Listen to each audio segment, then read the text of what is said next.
我就喜欢吃酸的，像山楂、果丹皮、山楂片，这都是我们小时候的啊，小时候最爱吃的。这个黄桃罐头我也爱吃啊。如果要是一边黄桃罐头一边山楂罐头，你让我挑什么，我肯定选山楂。Hello， 大家好，欢迎来到怀剧的美食空间。我们的宗旨是给你爱的人做一道爱吃的菜。今天分享什么呢？一到这个季节啊，包括冬天，我非常喜欢的一个炒红果。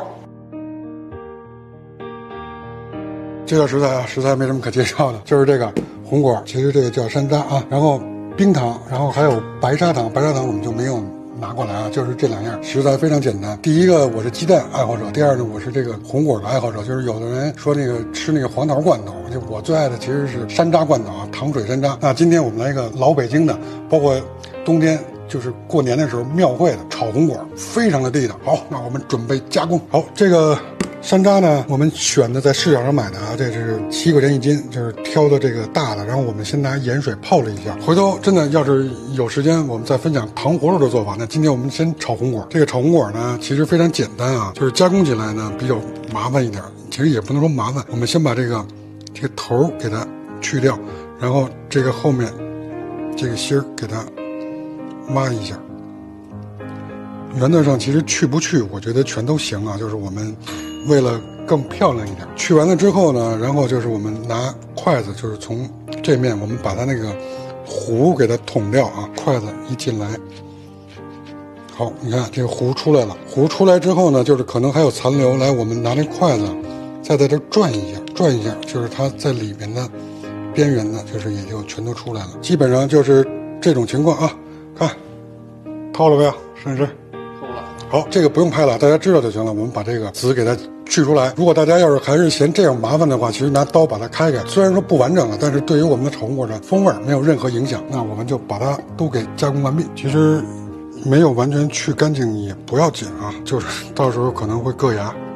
好，我们马上开始炒红果。我们开始炒红果啊，这个刚才剔完核，我们又洗了一下，炒锅做上冷水啊，来，我们把红果冷水下锅啊。建议大家炒红果最好不要用铁锅，用不锈钢锅或者是我们这种搪瓷锅、陶瓷锅都行啊。我们去市场上买这个红果的时候，我说您这有红果吗？哎，什么叫红果？我说山楂。嗨，他说你早说呀，说山楂不就完了吗？叫法不一样啊，其实我们也可以叫山楂，但是这个炒红果呢是老北京的一个特别传统的一个小吃啊。这个水烧开了之后，然后我们先放冰糖，我们就刚才说了还有白砂糖的事儿啊，基本上糖和这个红果的比例是2比1啊，你根据你自己的口味，糖甚至可以再多一点啊。就是有的时候这个红果真的是比较酸的，就是你这个糖量大一点没事儿，就是你先按照2比1的比例来做，然后如果要是觉得甜度不够，还可以再加。糖是这样啊，这个糖的顺序就是，比如说我们这么多冰糖或者是白砂糖，不要一次的都放进去啊，要循序渐进的一点一点放，让这个糖慢慢的渗透进这个红果。你要一次都放进去，哎，可能渗不透，让它慢慢的，这叫小火慢熬。好，这时候我们这个水已经开了啊，放糖之前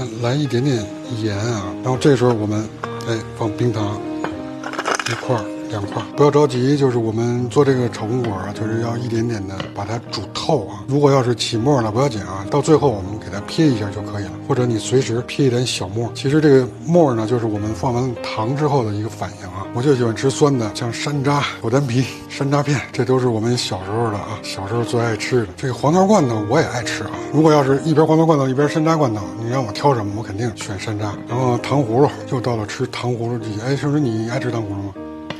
就是纯的山楂的，对不对？啥都行啊。其实现在还有一些什么草莓的，什么乱七八糟，就是山楂，就这才地道。而且山楂还别给我加馅儿，不是钱的事儿，咱就爱这个原味儿。好，那现在我们再放一点冰糖，相对来说慢点搅啊，千万不要大力的持续的搅。其实放了糖之后，你看，就是感觉有点稠了，是吧？熬完了之后的这个汤汁的，就是所谓的它这个浓稠度，要比这个还要至少是3倍到4倍的稠度，就是让这个汤汁这个甜度完全沁入这个山楂里面去。建议是晾凉之后放到冰箱，第2天吃，或者是隔4个小时然后吃冰的，这个感觉太美妙了。我们再持续的熬它一会儿，马上回来。好，甚至到这种状态，我尝一下啊，还是有点酸啊，甚至。好，这是我们第3次加这个冰糖啊，再把它熬化之后，该加白砂糖了。2种糖就是让它其实滋味更复合啊，都是甜，其实真的是不一样的啊。其实有的人做这个呢，就只放白砂糖或者只放冰糖。如果你要只放冰糖，我觉得还好；只放白砂糖，真的就是以我的口味，我觉得还是欠一点。我们再慢慢的把冰糖熬化，我们马上一会儿回来。好，摄影师来，现在再尝一下这个感觉啊。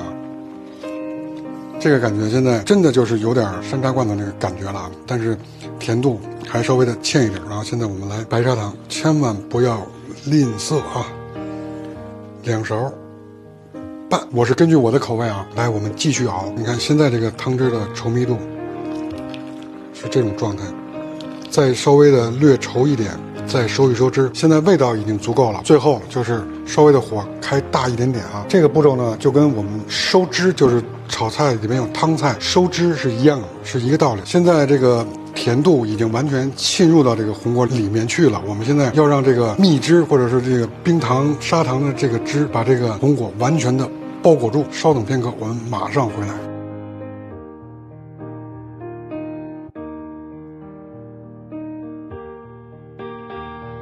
好，来摄影师感觉一下，我们即将大功告成了啊！我先尝一下，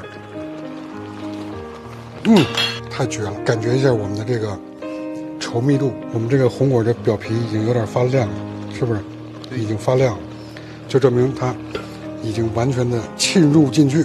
哇，这个感觉真是太棒了！我们完全没有加任何的色素啊，这个就是我们买的这红果的原本的颜色，我们只放了冰糖和白砂糖，还有一点点盐。OK， 可以关火了，盛出来啊！感觉一下我们的这个浓稠度和这个诚意，来。这个炒红果，你能来几碗？一锅。你给我留点行不行？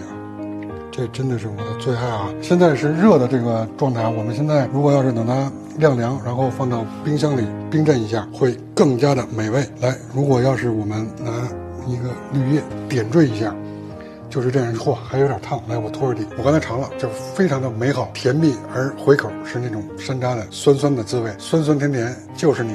好，那今天我们的这个炒红果就和大家分享到这里，你学会了吗？学会了别忘了给你爱的人做起来吧，真的这个非常的好吃，非常的甜蜜啊。好，喜欢我们也别忘了给我们点赞关注一键3连，这对我们非常非常非常重要。今天就是这样，我们明天见，拜拜。